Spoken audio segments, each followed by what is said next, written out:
इसी पीछे आ गए हमारे माननीय घर मालिक घरवाली नंद किशोर तिवारी, नंद किशोर तिवारी घर मालिक जो हम लोगों को यहाँ पर बुलाए हैं। उनकी तरफ से 51 रुपए का पुरस्कार मैडम, उनका फरमान है कोई बढ़िया सा सोहर सुनाओ।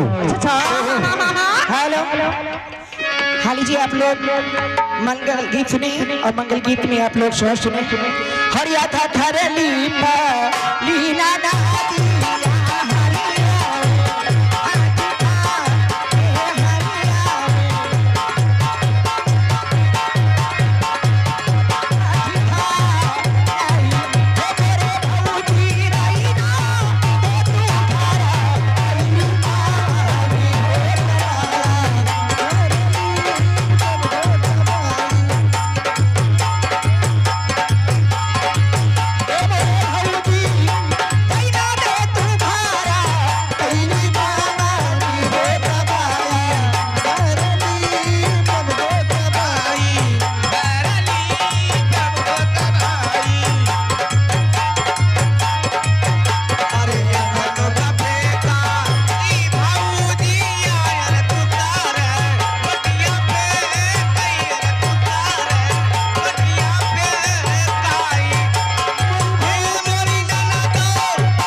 इसी में आ गए हैं हमारे इस ग्राम सभा के प्रधान प्रेम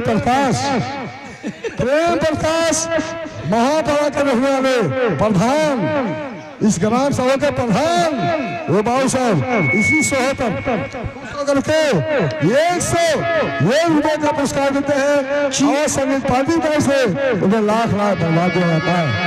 लेकिन चलता रहेगा और 5 ही पाना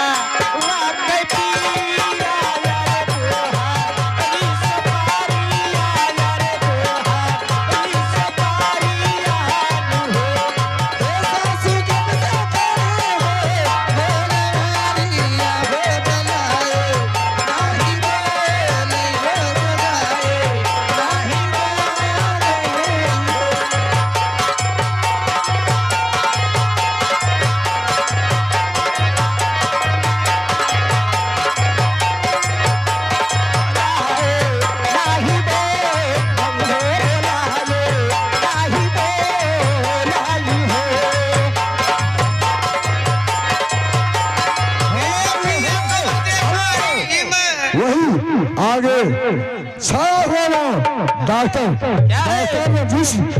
डॉक्टर रंजीत सिंह जमोली प्रधान बीटीसी, उनकी तरफ से इसी सोहे पर खुश होकर के फिर 101 रुपए का पुरस्कार मैडम सोहरे चलता रहेगा।